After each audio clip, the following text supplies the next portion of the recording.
Hi, welcome to Kitchen Garden Therapy. My name is Slava, and today I would like to invite you for a July garden tour.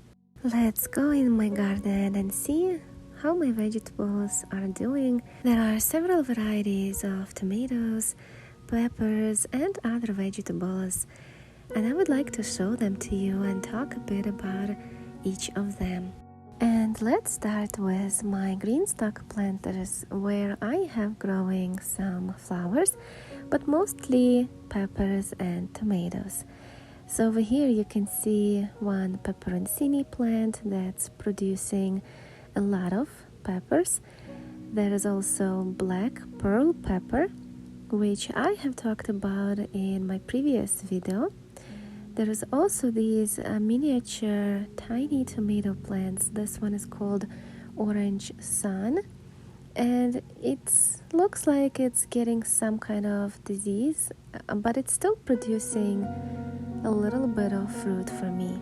And these tomatoes, even though they are tiny, they are so delicious. I actually love the taste of these babies, and I am planning to grow these miniature tomatoes indoors this coming winter, so stay tuned to see how I do it. I also have some bell peppers growing in here, so you can grow large plants in your green stock as well, not just miniature peppers and tomatoes. My zucchinis are starting to wane down their production, but still I am able to harvest a couple of zucchini every 2 to 3 days, which is perfectly enough for my family. I don't need loads of zucchinis. Also, I would like to share with you this beautiful lilac bell pepper, which has a nice lilac to dark purple color. First it's lighter and then it darkens up as it matures. It's so pretty. I love the color. The only thing, it's kind of small, maybe because I'm growing it in a pot. Oh, and it looks like the spider doesn't want to give it away. Also, I just harvested my last cauliflower of the season, and this one is so pretty. It's the pink variety. I love the color of this cauliflower, so pretty. Now let's take a look how my peppers are doing in the new raised bed that I had assembled a couple weeks ago, and I transplanted these pepper plants in here. I was expecting them to have some kind of transplant shock, maybe even drop flowers and abort the fruit, but nothing like that happened. They handled transplanting really well, and I'm happy to be able to harvest so many of the peppers out of these plants. So I have here Jimmy Nardello growing. These are chocolate peppers, and they're supposed to ripen up and be that chocolate brown color, but I'm not allowing them to do that because I'm afraid the plant will stop producing more peppers if I let them mature. Now these tiny babies are peperoncini peppers, and I love these so much. First of all, they can be pickled. Also, they are great bell pepper alternatives in cooking. They have this mild peppery flavor without any heat. Also, if you let them mature, they become red, but I don't allow that to happen. And these are my serrano peppers, which I like to harvest in their small size stage because I want the plant to keep producing, so I can have more and more of these peppers. Serranos are my favorite hot peppers to make hot sauce out of them. They have just enough heat. Now I would like to share with you this beautiful fish pepper. This amazing pepper plant has striped pepper fruits. Also, it has variegated foliage, which is so pretty. This pepper is 19th century African American heirloom and it is medium hot. I am growing it in a small pot and it seems to be doing pretty good in here. This variety is very bushy, so it branches out, and every branch has a ton of flowers and fruit to provide me with a nice harvest. When the peppers will ripen, they will become red in color with green and yellow stripes. But for now, they are all green with the stripes. So pretty.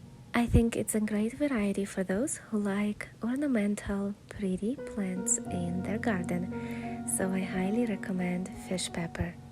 Now let's talk about another plant that's hiding between my grapevine here and Jerusalem artichokes. This plant is called Lychee Tomato. This is how the blooms look, and that's how unripe fruit are looking. This plant is not a true tomato, but it is related. It's from nightshade family. The whole plant is so thorny, even the fruit husk where the fruit is hiding inside. It also has thorns, as you can see, so you have to be very careful when harvesting fruit of this plant. It looks like a cherry tomato, and it's actually a size of a cherry tomato. This is my first year growing these lychee tomatoes in my garden, and I planted them along the fence in between these Jerusalem artichokes because I didn't want my kids to be touching them. They are pretty thorny, and I want to make sure my kids don't hurt themselves. So let's harvest a few more of these crazy looking lychee tomatoes so we can give them a taste test. So this is how it looks once you cut it. Kind of similar to a regular tomato. Even the seeds are look-alike. Now let's give them a taste and see if they are anything like tomatoes. And today's expert will be my daughter. How does it taste? It kind of tastes like a regular tomato. Is it sweeter or more sour? Sour. More sour than regular tomato? Yeah. Also, I have some purple calabash tomatoes growing in my garden for the first time this year, and so far I am satisfied with the way they grow and produce. Also, this tomato was supposed to be gold medal, but it doesn't look like gold medal, like it doesn't have any stripes. So I'm not sure if I did a mistake or gold medal can look like this. Let me also update you on my Three Sisters garden bed, in which, if you remember, I planted corn with beans and zucchini, plus I interplanted some sunflowers in between, and the beans didn't grow, so I don't know what happened. There are a few plants, but they're so tiny, and I think it was not enough light or maybe nutrition for them. Maybe the fact that I planted sunflowers messed up this combination, but the corn is growing great. Sunflowers are gorgeous, and it looks like the bees love them. Also, my grapes are looking good. They are loaded with fruit. It's very nice to see how the grapevine is producing so much.